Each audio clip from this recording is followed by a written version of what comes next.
Happy Wednesday, writers. So today we are going to learn how to look more closely at our stories, okay? So Monday after I hung up and I, saved our video and I posted it. Remember, I posted the video on Wednesday.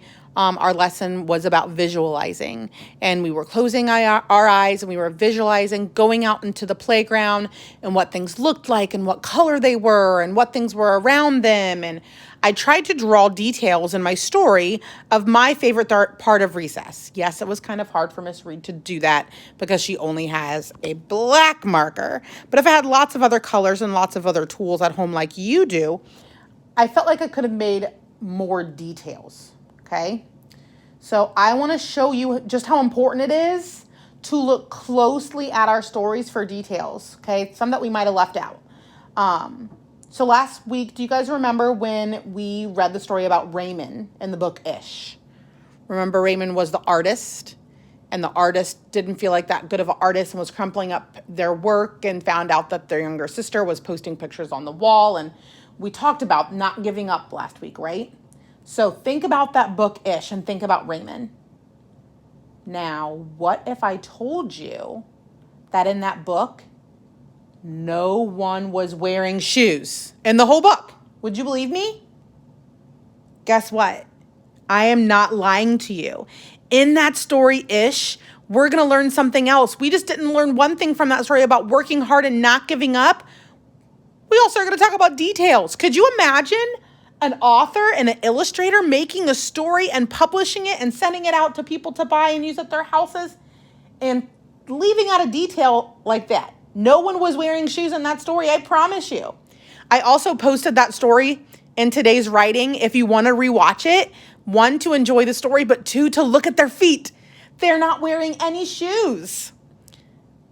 Is that so silly? So think about yourself and when you're making pictures, okay? I'm just going to draw a person today, all right?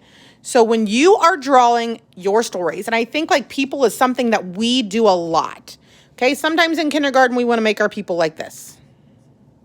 And Miss Reed did this yesterday, so I can't even say anything. It's what I did. That is how you draw people when you are like 3 or 4, guys. We are no longer preschoolers. We are big kindergartners. And you know what? We're halfway through kindergarten, okay?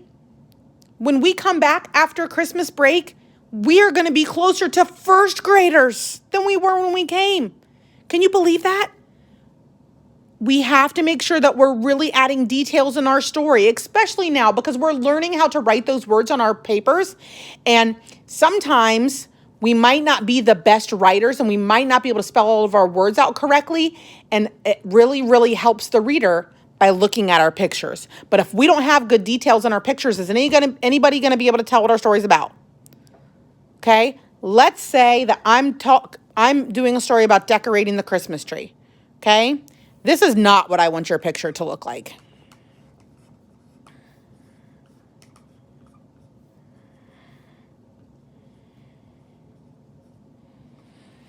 That's what some people do. A really, really fast picture. There's a person in a tree. Now, if you were a reader and you looked at this and you had no clue what my story was about, you're going to be like, there's some type of a person and some type of a tree. Are they climbing a tree? Are they in the forest? Are they, I don't know, right? Because it's just a person in a tree. That does not tell your reader about your story. There's not enough details, okay? We need to make sure we add good details to our stories. So if my story is going to be about a person decorating a Christmas tree, I better have enough details in my picture that people can tell what it's really about. Okay, so yeah, I'm going to start with a tree. Maybe I should put a tree skirt around the tree. Maybe I should put a window so people know that we're inside of a house. Okay, maybe I'll even put like a door. Here's a door. If we're decorating the tree, we should probably make it look like there's some decorations on it. I really wish I had lots of different color markers right now because my tree would be green. My star would be gold. All the different things. maybe I'm going to draw my person right here. People have ears and a neck. Remember, Miss Reed's not the best illustrator, but do I give up? I do not. All right, and we don't want to be like Ish, right? Do people have, I mean, I guess if they're in the house, they might have bare feet, but we want to make sure we have shoes. Okay, this person's wearing shoes. Let's make sure the arm is stretched out. Let's give them maybe some fingers so it looks like they're putting things on the tree. Put a bulb in their hand. I'm going to bet that this person is happy decorating their Christmas tree, so we're going to give them a smile. Let me add some hair. Okay. Maybe I'll put a box next to them that has ornaments in it, so you can tell that the person is grabbing the ornaments and putting them on the tree. Maybe I'll even try to write the word bulbs on it. Bulbs. Oh, that's a hard one. Oh, bulbs. Okay, so maybe here's a box and it's got the bulbs, and so that lets people know that maybe they're taking these out of here, they're putting them on the tree, his arm's on the tree like he's decorating it. Is that a lot more detail in this picture than that? If I didn't tell you what my story was about and you looked at this, I bet we'd have a lot of different guesses. Some people would guess we're in a forest climbing trees. Maybe some people will say decorating trees. It is Christmas time. Maybe they're wondering if we're at a park. Okay? Down here, is it very clear? Is it a lot easier to look at the picture and know that the story was about decorating a Christmas tree? Yes, so we have to make sure, boys and girls, that we are using details in our pictures. Take your time on those pictures. Remember, visualize.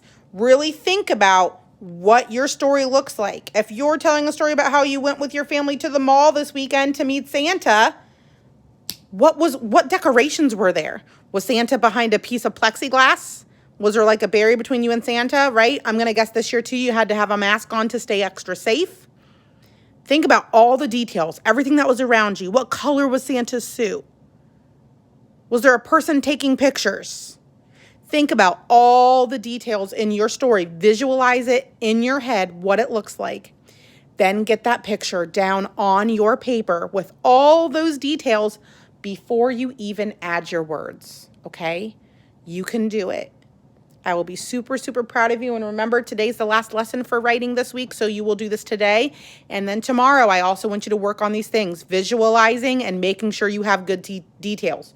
Don't be like Ish and forget shoes, okay? All right, I miss you so much. Keep working really, really hard, and we will see you soon. Bye, guys.